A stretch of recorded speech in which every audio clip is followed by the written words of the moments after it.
So if you really want your proposal to get accepted by the funding agency, focus on specific application or process or product or societal problem or challenges. So I'm going to say only few things which are very important in the present context. This may be valid for next 2 years, not beyond that. So technology identified by the PSA to Prime Minister are communications, blockchain, digital twin, IoT, robotics, 3D printing, augmented reality, and semiconductor. Or how to use AI in agricultural field like weed management, mental health, finance analytics, telemedicines. Or anything in the space, defense, atomic energy you can write. And this side of where societal problem issues are cyber security, healthcare, agricultural, transport invariably will be there at any point of time. And energy, mainly renewable energy.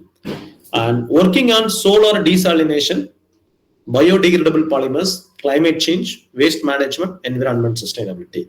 If you only focus on this area for the next 2 years and write a proposals, whatever may be your field, in this field, if you write, you have higher chance. Okay. And you should have a PhD. If you don't have it, acquire it. As an individual, how you fit into the funding, you should have a PhD. You should also analyze previously sanctioned project of the funding agency so that you don't repeat the same proposal area which is already funded, and what kind of the grants what they are giving you will be able to know if you analyze that. And always network in seminar, FDP conference, LinkedIn. You be an opener rather than someone else will come and talk to you. Always go to the place which is very away from your college so that you will find a true collaborator rather than the competitor. And also, at least in a year, ensure that 2 industry events you go and participate in the industry expo to network with the industry people. Unfortunately, science people have no connection with the industries. Unless you don't get connected with the industry and explore with them in an interdisciplinary area, there's a very less likely chance that you'll get a good funding.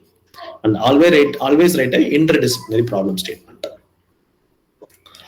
And I understand most of you are from the private colleges. You don't have a flexible admin system like IITs, IISc, and you teach more courses, whereas they teach only one course per semester, and they have a very good strong talent pool and the good facilities funded by the government.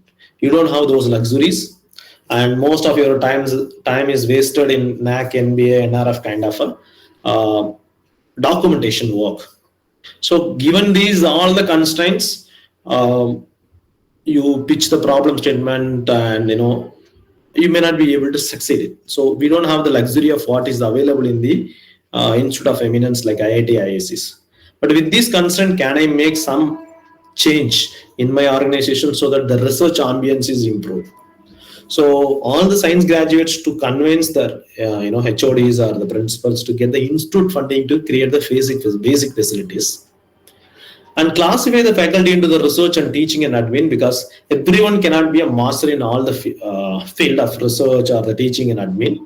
Expect only research from research faculty, teaching from teaching faculty, admin from admin faculty. Importantly, create the Center of Excellence and Research Council in your interdisciplinary science stream. Okay, I'll tell you how to create the research council.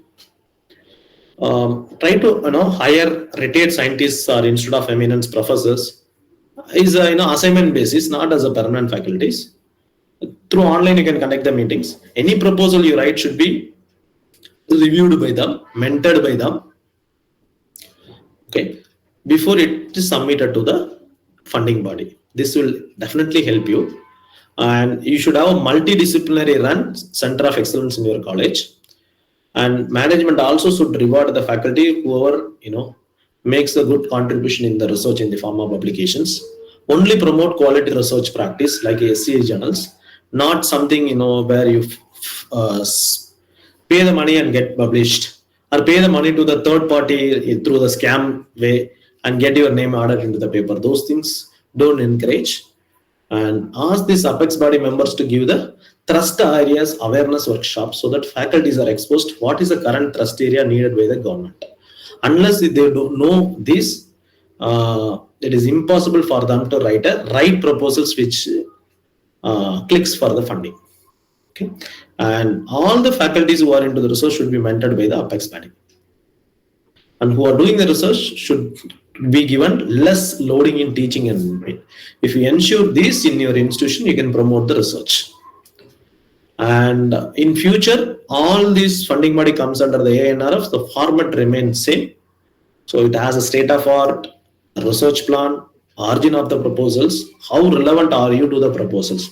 This is what expected from your proposals. Okay.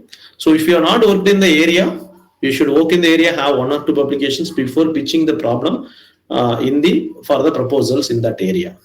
And second important point, never ever ask money for building the equipment or the facility creation in your college.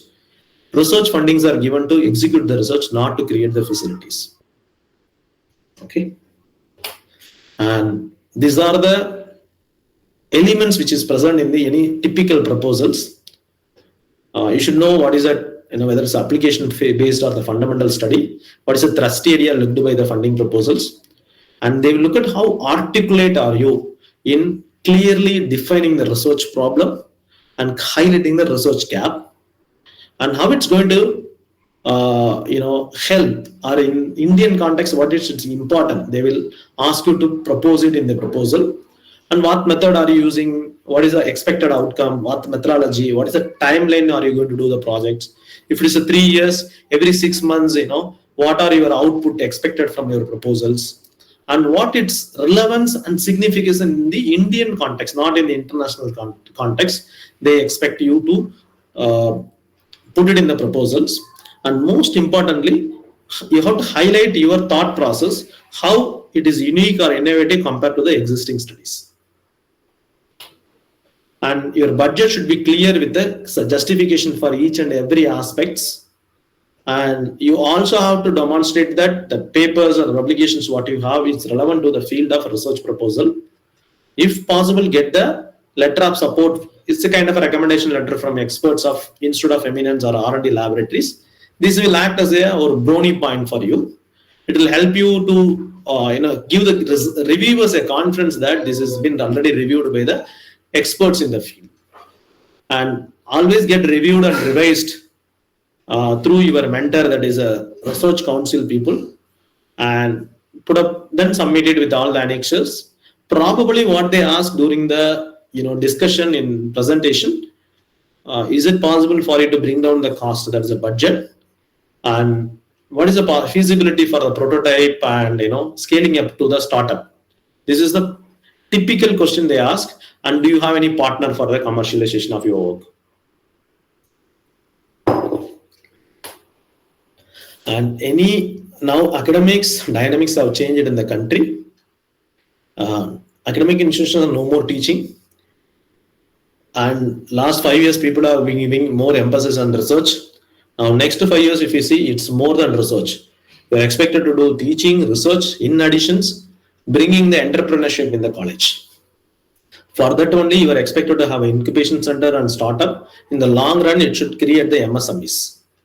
So to do that, at least your research lab and center of excellence are mandatory in your college.